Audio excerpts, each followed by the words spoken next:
For every beloved F1 driver, there's also one who's hated by almost everyone, starting with one of Formula One's most controversial figures, Nikita Mazepin. Despite making it to the pinnacle of motorsport, Mazepin is infamously known for spinning out, blocking other drivers, and just generally driving like a 10-year-old.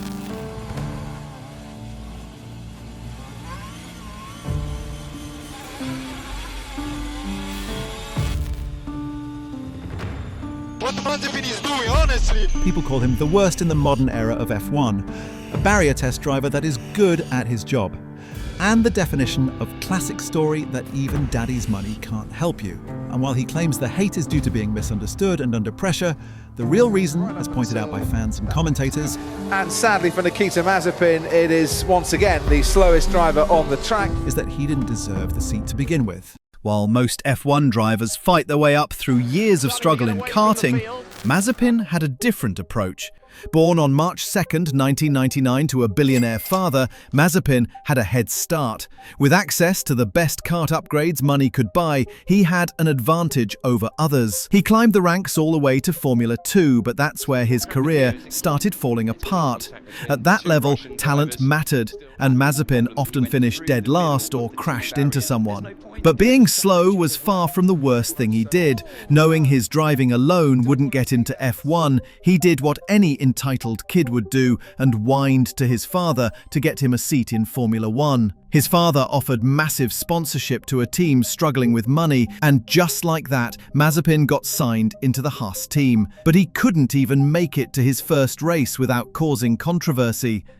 A video surfaced on his Instagram where Mazepin was gripping a woman in the back of a car. But instead of owning up to it, he issued one of the worst apologies in sports history on his Instagram story for just 24 hours. I would like to apologise for my recent actions in terms of my own inappropriate behaviour and the fact that it was posted onto social media. I'm sorry for the offence I have rightly caused and to the embarrassment I have brought the Haas F1 team. I promise I will learn from this. Because his father had a big stake in the company, they let him race anyway. Less than 30 seconds into his first race on turn 3, Mazepin decided to turn left into a right-handed corner and plant his car into the barrier, earning him the nickname Maze Spin. He blamed his team for his crash and said they designed a bad car for his downfall.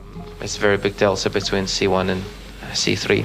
C1 is undrivable for me. His dad threatened to withdraw his sponsorship if the team didn't meet Maze Spin's demands. If it doesn't change, I will send official letter that we are stop financial and stop race. It will be a huge problem with the money. Out of 22 Grand Prix he started in, he did not finish 5 of them and had to retire from 4 others due to incidents caused by him. His entire F1 career didn't even last a full year, which eventually led to Haas sacking Daddy's little driver. But while Mazepin was busy destroying his career before it even started, Sebastian Vettel was quietly becoming one of the most beloved drivers ever. Thank you, boy. Unbelievable. Thank you, I love you. Sebastian Vettel, you are the world champion! The world champion, well done, enjoy it! A 4-time world champion and environmental advocate, Seb didn't just win races, he won hearts. There's something almost legendary about his journey, from being a prodigy in the Toro Rosso Junior team to becoming a 4-time world champion with Red Bull Racing, and being a paddock philosopher many drivers look up to. One example came in 2021, when he stayed behind after the British Grand Prix to clean trash from the grandstands. He didn't even know he was being recorded because the camera crew had left by that time. Aside from being an elite driver and a climate change activist, Vettel was also the funniest on the grid. There's something loose between my legs, apart from the obvious. So something flying around might be. Okay, copy. I'd be proud if it was what you think it is, but it's not. That's a podium, man! That's a wrap! Is that a promise? That is a promise, yes. I don't pick it. I'm there as well. Really?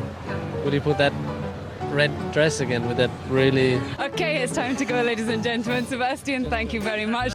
And unlike many other drivers, he never let rivalries get ugly. He built friendships instead. His retirement left a hole not just in Aston Martin, but in the hearts of millions. Sebastian Vettel built a legacy of respect. He is proof that being a champion doesn't stop on the racetrack, and that's why he's loved by fans and missed by the sport. While Seb was out there cleaning grandstands, Stroll was busy cleaning out his dad's bank account.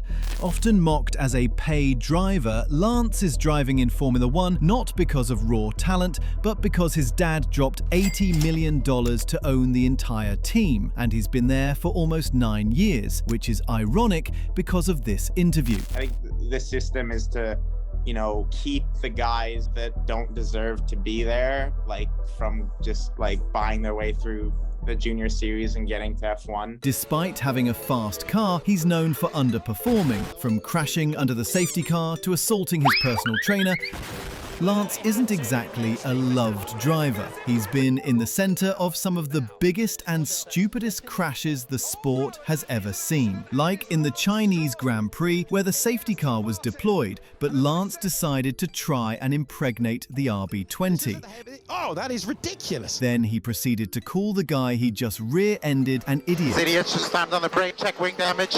Ricciardo got blamed for slowing down at a corner, and he responded, "He's saying my mistake? Okay, I had started to calm down, but now that pisses me off." What makes it even worse is that Stroll wasn't looking at the car right in front of him, but that's not nearly as bad as what he did to Nicholas Latifi. It was Australia 2022, Latifi was trying to overtake Stroll on his out lap. Stroll suddenly decided to swerve right into the Williams driver, and unsurprisingly, this was his response. Unbelievable, man. I don't fucking understand what he was doing. Aside from being a bad driver, Stroll had a bad attitude. One example was at Qatar 2023, where Stroll had a bad qualifying time. When he came into the pit lane, he carelessly flung his $50,000 wheel out of the car. After exiting his car, his personal trainer came to help him, but Lance forcefully shoved him out of his way. Then he went for his post-race interview, where he gave robotic answers as usual. And how does this change your mindset for the weekend? Is it now a test session? Are you going to go for it in the sprint? Keep driving. It's one thing to be bad during a race, but Stroll could cause crashes even after the race has ended. It's 2017, the race was over and drivers were completing the cool-down lap. Lance switched off his 2 brain cells and started drifting away from the racing line, crashing into Sebastian Vettel. Stroll is not looking where he's going. He completely shunted into my car. I mean, seriously. Race has finished. We're on the slowdown lap. Vettel just ran right into the side of me. Lance Stroll is quite the opposite of what Lewis Hamilton is today. To his fans, he's the GOAT, a 7-time world champion, record breaker and fashion icon who deserves everything he has today. Hamilton didn't grow up like most F1 drivers. His father had no money and his parents got divorced when he was 2 years old. He grew up in the UK, where his dad worked multiple jobs and sold his house to sleep in his van just to keep his son's karting dream alive. He wasn't handed a seat like Mazepin, but he fought for it. When he finally made it to Formula One in 2007 with McLaren, he became an instant icon. In his rookie season, he nearly won the entire championship, and by 2008, he became the youngest world champion at the time. Thank you for all supporting me and believing in me. You're the best. From 2014 to 2020, Hamilton racked up win after win, title after title, and left most of the grid wondering why they even bothered showing up. But despite all his skills, his decisions off track is what really earned him respect. He's one of the few drivers using his platform for activism. He spoke up about racial injustice, pushed for diversity in motorsport, and wasn't afraid to clash with the FIA when they made wrong decisions. Whether it was kneeling before races or wearing a Black Lives Matter shirt, Lewis made sure Formula One didn't stay silent. But just when people thought he was untouchable, Abu Dhabi 2021 happened. One lap, one decision, and Hamilton's shot at becoming an 8-time world champion was taken away by a race director who suddenly forgot how rules work.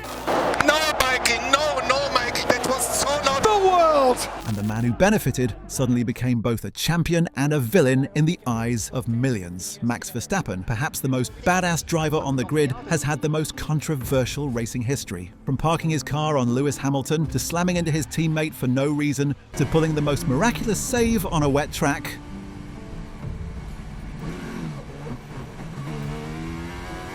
Okay, well held, Max. Well held. Yeah, heartbeat went a bit higher there.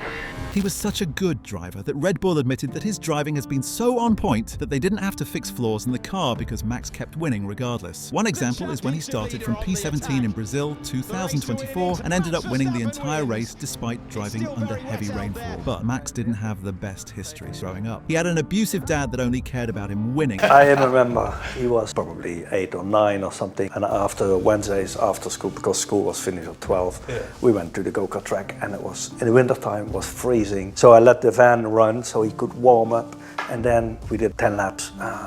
Cold. I said, okay, go warm up. And then 3 minutes later, where is he now? Come on, drive. I'm still cold. I said, I don't care, drive. And then he couldn't move his fingers, and I didn't care. I was always on the track. So he came back and there was trouble. So he would stand up, and I really smashed him on his helmet here. Bang! And this made him very angry as a kid.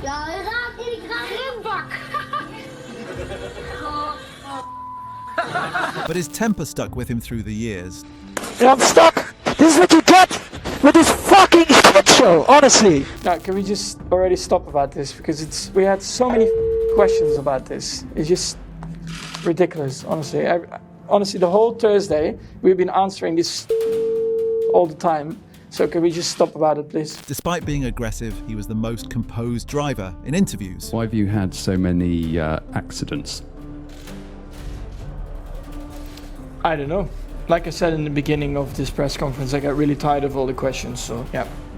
I think if I get a few more, I'll headbutt someone. When he was asked about his $50,000 fine for touching Hamilton's rear wing, he said, it's quite a big fine, so I hope they have a nice dinner and a lot of wine. I hope good expensive wine, that would be nice. And they can invite me for dinner as well, I'll pay for that dinner too. And even when fans booed him for winning in Miami, he responded, I think if I would be driving in the back, nobody would be even doing anything in terms of reaction, right? I think it's normal when you are winning and they don't like who is winning. So is this something for me which is absolutely fine? To his fans, Max is a generational talent. But to his critics, he's overly aggressive and cocky. But whether you love him or hate him, there's no denying he's changed the sport. Max doesn't care what people think, he just wins. Please subscribe and help me get to 1,000 subs if you made it this far. Drop a like before you leave, it really helps me out a lot.